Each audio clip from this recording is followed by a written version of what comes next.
زیادہ ہے لیکن خصوصاً خیبر پختونخوا میں بہت زیادہ لوڈ شیڈنگ ہے. 18 گھنٹے تک لوڈ شیڈنگ کی جا رہی ہے. اس گرمی میں آپ اندازہ کریں بچے بوڑھے گھر کے کام کھانا پینا کیسے گزارا ہو سکتا ہے. وجہ یہ بتاتے ہیں کہ جی وہاں پہ بجلی کی چوری ہے. میں صرف ایک بات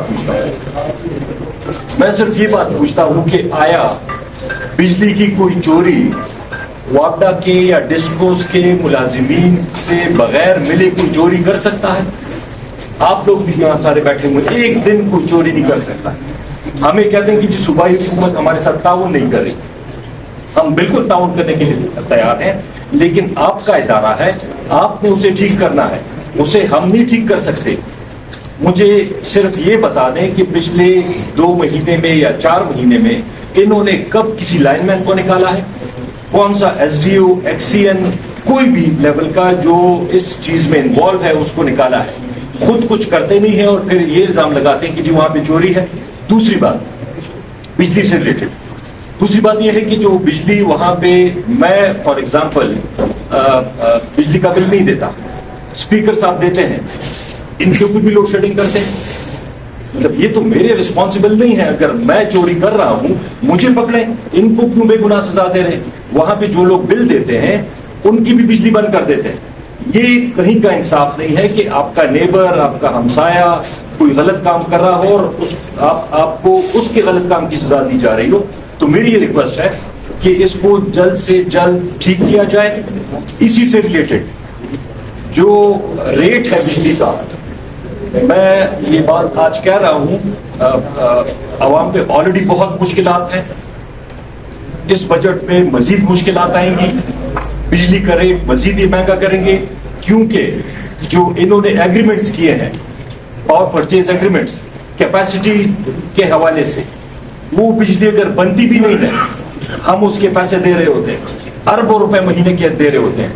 بجلی اتنی مہنگی ہو گئی ہے کیونکہ اس کی وجہ سے ابھی کوئی بل دے نہیں سکتا. غریب آدمی کیسے سے بل دے گا؟ تو یہ ہم بار بار یہ کہتے رہے کہ جو بھی حکومت آئی انہوں نے کبھی سستی بجلی نہیں بنائی.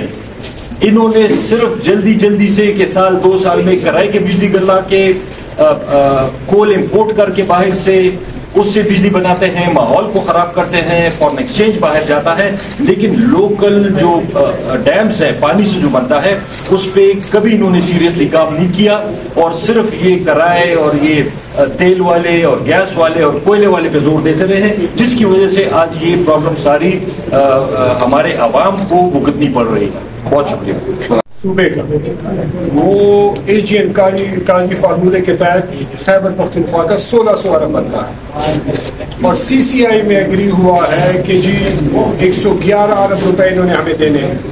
تو ہم 1600 ارب روپے کا مطالبہ کر رہے ہیں وفاقی حکومت سے, اور جو 111 ارب ایگری ہوا ہے وہ تو اپ فرنٹ دینے چاہیے. اتنی ایک بندے میں, یہ گورنمنٹ میں, ایک رسپانسبل لوگوں میں اتنی ہمت ہونی چاہیے, اتنی جرت ہونی چاہیے کہ وہ جو زبان دے وہ زبان پہ وہ سٹینڈ لے, اس کو پورا کرے. مطلب جو بندہ اپنی زبان اپنی کہیں بھی بات پہ سٹینڈ نہیں لے سکتا اس سے ہی وہ پیچھے پھر جائے, ایگری کر جائے اور آپ کو واپس اس سے مڑ جائے, تو اس سے زیادہ بے اعتمادی کیا ہو سکتی؟ اور یہ ہمارے ساتھ نہیں ہے. جس طرح عاطف خان اور آصف کیسر صاحب نے کہا, یہ خیبر پختونخوا کے لوگوں سے زیادتی ہے, ان لوگوں سے جنہوں نے وار اور ٹیرر میں انہوں نے اپنی جانوں کی قربانیاں دی, معاشی طور پہ وہ تباہ ہوگا.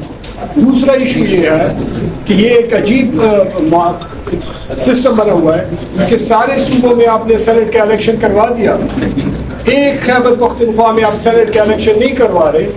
خیبر پختونخوا میں سینٹ کی نمائندگی وہ پوری نہیں ہے. یہ پاکستان کی تاریخ میں نہیں, دنیا کی تاریخ میں ایسا کہیں نہیں ہوا ہوگا. جو الیکشن کمیشن وفاقی حکومت سے مل کے یہ سٹیپ انہوں نے لیا ہے, یہ خیبر پختونخوا کے لوگوں کی مینڈیٹ کی توہین ہے کہ ان کی ریپرزنٹیشن سینٹ میں پوری نہیں ہے اور آپ نے سینٹ چیئرمین الیکٹ کر دیا. مطلب اس سے زیادہ آپ خیبر پختونخوا کے لوگوں سے کیا زیادتی کر سکتے ہیں؟ تو کنٹینیوسلی میں باشر علی کو ٹائم دوں گا, لیکن میں یہ کہنا چاہتا ہوں کہ وہاں کے لوگ آپ کے ہر ایکشن کو مانیٹر کر رہے ہیں, وہاں کی یوتھ آپ کو مانیٹر کر رہی ہے. یہ جو آپ زیادتیاں کر رہے ہیں یہ وہاں پہ لوگ فیل کر رہے ہیں، اور ایسا نہ ہو کہ وہ لوگ پھر آپ کے خلاف نکلیں اور آپ سے پھر برداشت نہ ہو.